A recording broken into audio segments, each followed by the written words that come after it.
1943. The wreckage of war reveals a secret. When the wreckage of war is gathered, it often hides secrets beneath the twisted metal and charred earth. Among the broken aircraft that plummeted over occupied Europe during the air battles of 1943, one machine landed nearly intact, a captured American B-17 Flying Fortress. To the Luftwaffe officers who encircled it on that muddy field, it was more than a trophy. It was a revelation. For months, Germany's skies had transformed into a vast arena of duels between bombers and fighters, a relentless theater where the B-17 had become the spearhead of the American daylight offensive.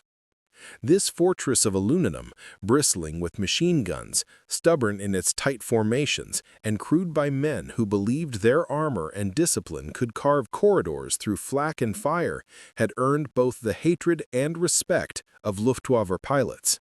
The deep growl of its four Wright Cyclone engines, beating against wind and fear, was a sound that haunted their dreams and fueled their determination. This particular B-17F, forced down after a harrowing mission over Bremen, was brought to Rechlin, Germany's top-secret Luftwaffe testing center, with an almost reverent urgency. The aircraft, christened Dornier 200 by the Germans and disguised under domestic markings, was treated with the same curiosity once reserved for captured Enigma machines. Every rivet, every seam betrayed its American origin, a stark contrast to the handcrafted elegance of German designs. Engineers swarmed over its fuselage, dissecting everything from its oxygen systems to the rotation speeds of its power-driven turrets. The Wehrmacht had captured enemy planes before, Spitfires, Hurricanes, but never something so sophisticated, so deliberately engineered to fight back. Luftwaffe officers, mechanics, pilots, intelligence staff climbed aboard one by one, and for a long moment, silence filled the aircraft's interior.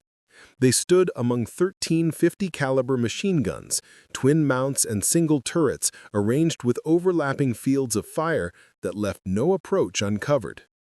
It was not an airplane, one pilot later remarked in his debriefing. It was a moving fortress that believed in geometry and bullets. The Germans marveled at the power-driven turrets, small marvels of precision engineering. The ball turret beneath the fuselage rotated smoothly with electric servos, its gunner cocooned in a sphere of steel. The chin and top turrets offered near-continuous coverage, their arcs interlocking to create a deadly dome.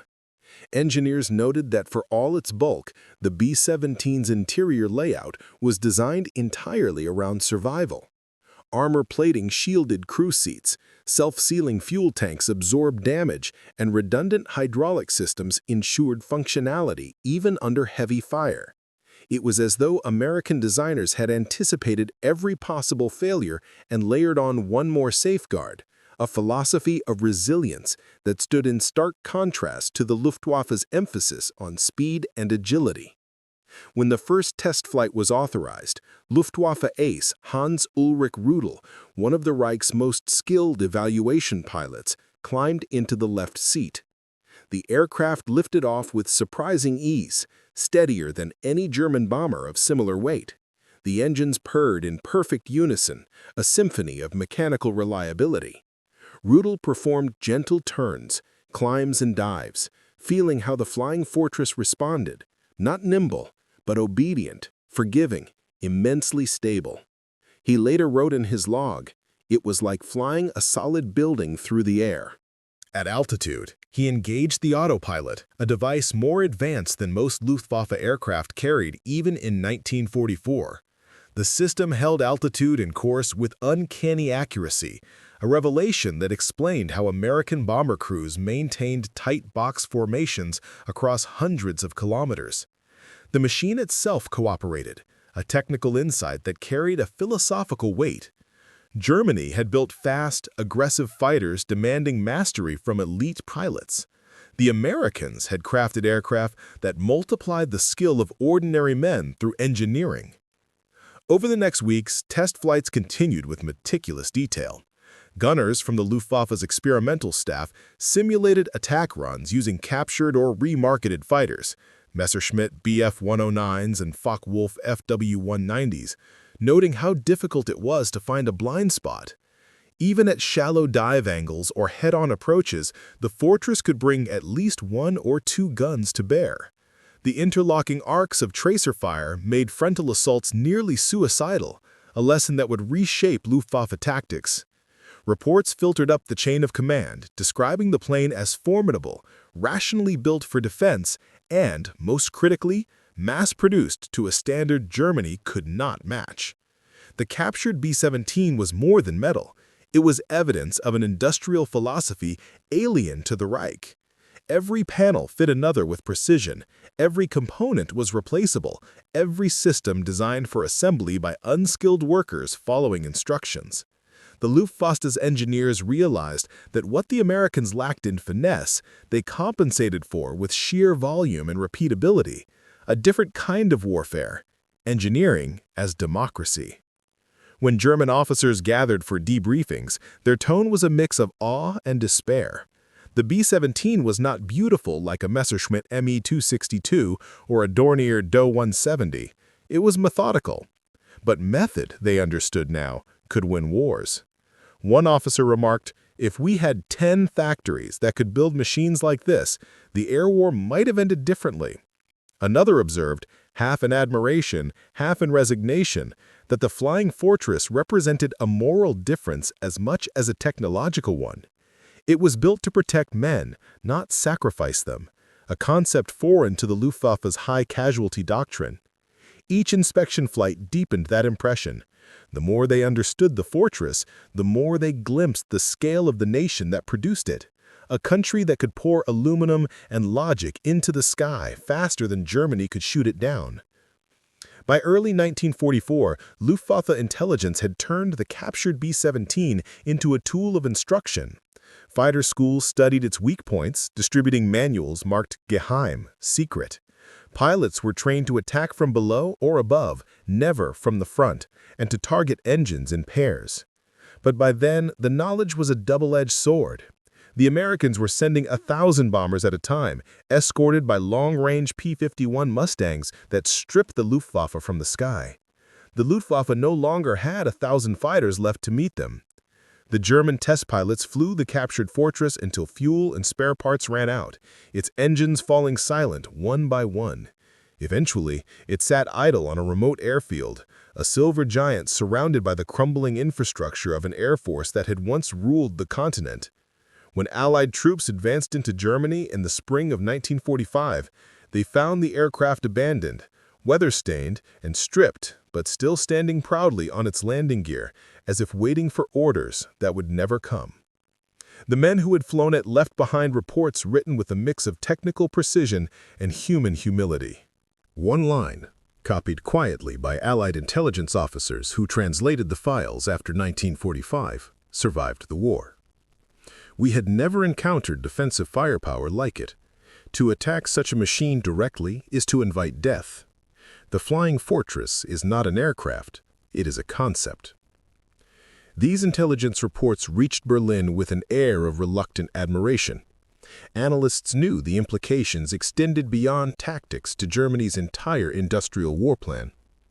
The United States had created a bomber so robust that even in enemy hands it demanded respect, and so standardized that it could be built faster than the Luftwaffe could destroy it. The captured B-17 had become an unintended ambassador of American engineering philosophy. Inside Germany's Air Ministry, debates flared. Some officers insisted technology could close the gap. Heavier cannons, new jet interceptors like the Me-262, guided rockets. But veterans of daily combat understood the deeper truth. No weapon could counter an enemy capable of replacing losses by the hundreds every week. No machine could outlast a production line that never stopped. The B-17 was not just a machine, it was a symptom of a system that worked. Meanwhile, Luftwaffe engineers continued their evaluations, studying gun harmonization, armor distribution, and defensive arcs. What astonished them most was the coordination required of the crew. Even with German personnel aboard, the fortress demanded multiple operators: pilot, co-pilot, navigator, bombardier, engineer, gunners, radio operator, working as one. It embodied teamwork, a culture Germany's increasingly fragmented air force could no longer sustain. The Reich celebrated individual aces like Erich Hartmann. America built anonymous crews that won through cooperation.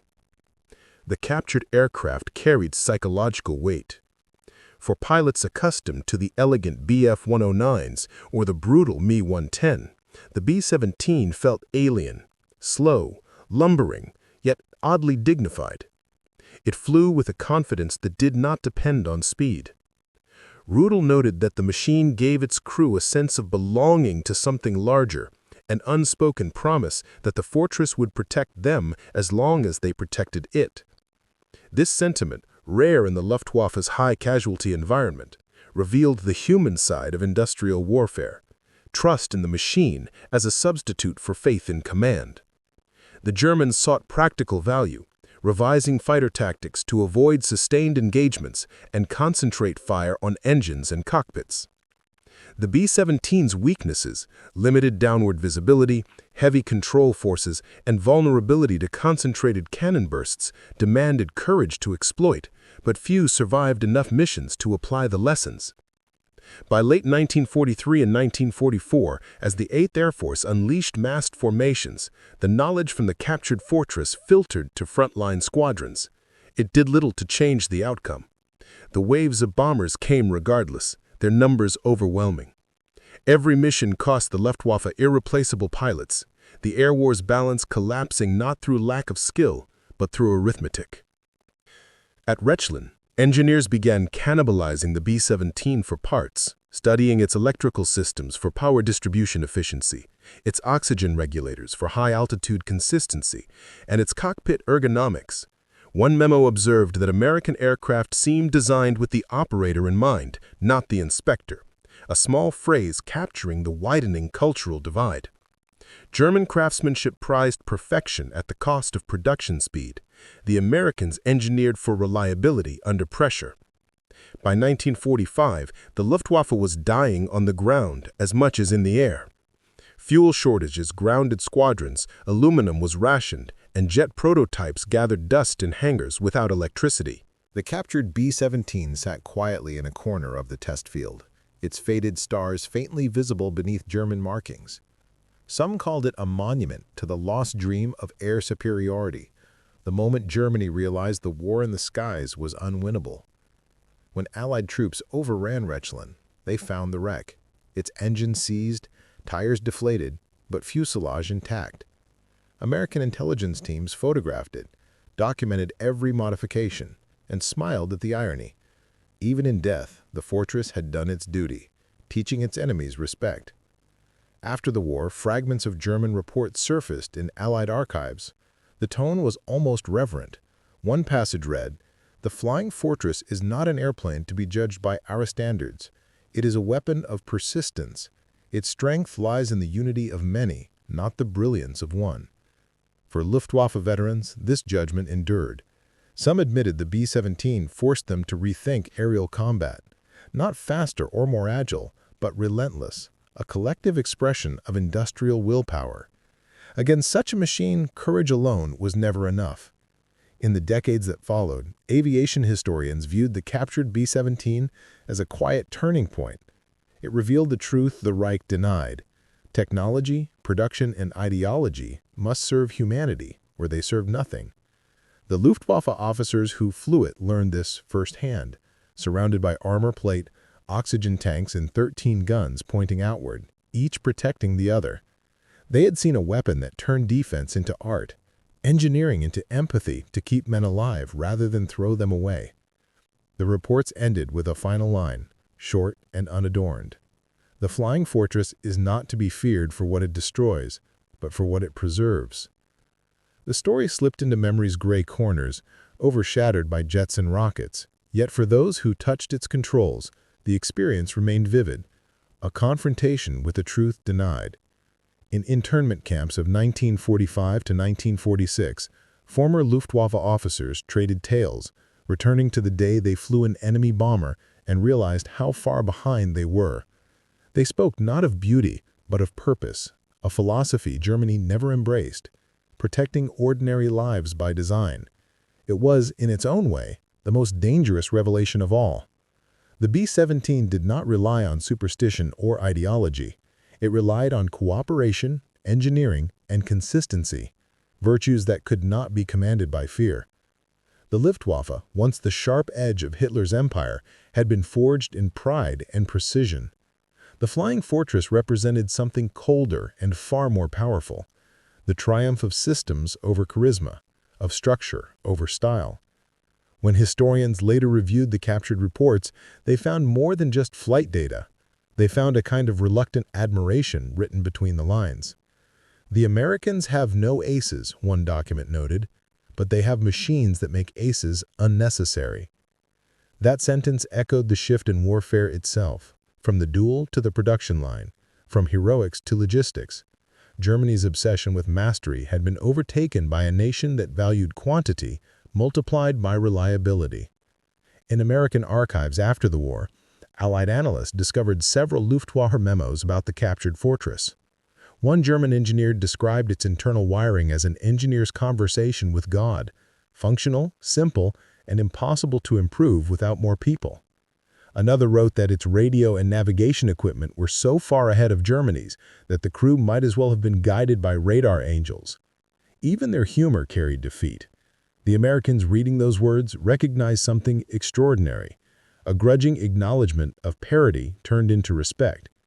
In war, such respect rarely survives, but here it did, preserved in ink and memory, in the tone of men who had looked across the technological divide and found something worth admiring. As Germany collapsed, fragments of that very aircraft were rediscovered in 1945 by Allied occupation forces. The shell was still upright on its landing gear, its wings marked by overlapping layers of insignia. The American star half painted over by a black cross, both symbols bleeding through each other in the rain. It stood there like a monument to irony, a machine built for freedom, used by tyranny, then liberated once again by the passage of time. For aviation historians, the captured B-17 became a case study in the psychology of engineering. It showed that war was no longer a contest of individual genius, but of organized intellect. Where Germany built masterpieces, America built systems. With the Luftwaffe trained warriors, the Allies trained teams. The fortress embodied that philosophy in every rivet, a weapon not of revenge, but of endurance. And it endured. After the war, the design philosophy of the B-17 lived on in civil aviation and modern bombers. Its structure influenced aircraft for decades. Redundancy in hydraulics, self-sealing fuel systems, modular assembly lines. The lessons learned at Rechlin shaped not only German understanding, but the post-war jet programs that emerged under Allied supervision. Even those who once fought against it could not ignore the practicality of its logic. But perhaps the most lasting effect was human, not mechanical. Many Luftwaffe engineers and pilots later admitted that the experience of studying the fortress had humbled them. Some would go on to work in the new West German Air Force, training under NATO in the 1950s. Others joined civilian aerospace companies, helping build aircraft that carried passengers instead of bombs. In their memoirs, they wrote of how the war had taught them admiration, where propaganda had once taught them disdain. "We learned from the fortress," one recalled. "We learned that discipline without cruelty is possible, that perfection need not be holy, only useful." The B-17 remained a symbol long after its engines cooled. For the Allies, it represented resilience. For the Germans who flew it, revelation. Inside its metal skin, a generation of engineers glimpsed a world built not on conquest, but on cooperation. The same cooperation its crew had relied on to survive their missions. In that sense, the fortress carried something more enduring than ammunition. It carried a philosophy that strength lies not in dominance, but in unity. Today, the story of that captured bomber survives mostly in archives and museums, fragments of aluminum and yellowing paper that whisper across time. Yet its meaning remains clear. In 1943, a handful of Luftwaffe officers took flight in an enemy's creation and came back changed. They had measured the power of their opponent, not in fire, but in design. And when they landed, they did not speak of victory or defeat, only of astonishment. They had seen a weapon that turned defense into art. They had witnessed engineering used as empathy to keep men alive, rather than throw them away. And for the rest of their lives they would carry that quiet revelation like a scar made of understanding. The reports would end with a final line, short and unadorned, as though the writer had finally surrendered to clarity. The flying fortress is not to be feared for what it destroys, but for what it preserves.